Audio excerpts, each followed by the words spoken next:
ॐ भद्रं कर्णेभिः शृणुयाम देवाः भद्रं पश्येमाक्षभिर्यजत्राः स्थिरैरङ्गे सुष्ठुवांसस्तनुभिः व्यशेम देवहितं यदायुः।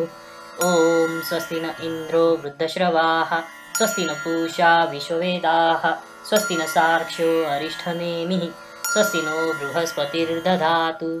ॐ शान्तिः शान्तिः शान्तिः।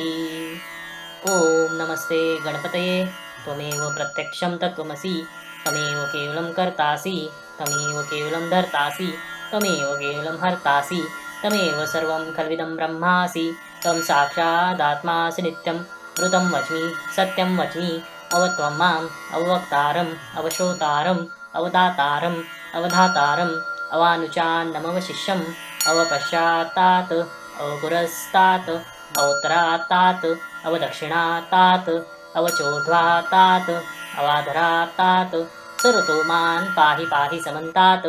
तं वाङ्मयस्तं चिन्मयः तं आनन्दमयस्तं ब्रह्ममयः त्वं सच्चिदानन्दादितीयोऽसि त्वं प्रत्यक्षं ब्रह्मासि त्वं ज्ञानमयो विज्ञानमयोऽसि सर्वं जगदिदं त्वत्तो जायते सर्वं जगदिदं त्वत्तः शिष्टति सर्वं जगदिदं त्वयैवेमेशति सर्वं जगदिदं त्वयि प्रत्येति त्वं भूमिरापो नलो निलो नभाः त्वं चत्वारिदा पदानि त्वं गुणत्रयातीतः त्वं देहत्रयातीतः त्वं कालत्रयातीतः त्वं मूलाधारस्थितोऽसि नित्यं त्वं शक्तित्रयात्मकः त्वां योगिनो ध्यायन्ति नित्यं त्वं ब्रह्मास्तं विष्णुस्तं रुद्रस्तं इन्द्रस्त्वम् अग्निस्त्वं वायुस्त्वं सूर्यस्तं चन्द्रमास्त्वं ब्रह्मभूभुवस्वरो गणादिपूर्वोच्चाय वर्णादि तदनन्तरम् अनुस्वारः परतरः अर्धेन्दुलसिसं तारेण रुद्रम् एतत्त्वमनुस्वरूपं गकारपूर्वरूपम् अकारो मध्यमरूपम् अनुस्वारशान्त्यरूपं बिन्दुरुत्तररूपं नादसन्धानं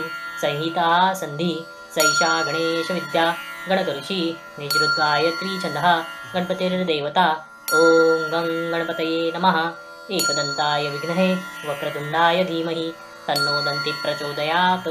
एकदन्तं चतुर्हस्तं पाशमं कुशधारिणं गदं च वरदं हस्तैर्बिभ्राणं मूषकध्वजं रक्तलम्बोदरं शूर्पकर्णं रक्तवाससं रक्तगन्धान्दलिताङ्गं रक्तपुष्पैः सुपूजितं भक्तानकपलदेवं जगत्कारमच्युतम् आविर्भूतं च सृष्ट्यादौ प्रकृते पुरुषात्मनम् एवं ध्यायति नित्यं योगी योगिनां वरः। नमो रात्मते नमो गणपतये नमः प्रथमपते नमस्ते अस्तु लम्बोदराय एकदन्ताय विघ्ननाशिने शिवसूताय श्रीवरदमूर्तये।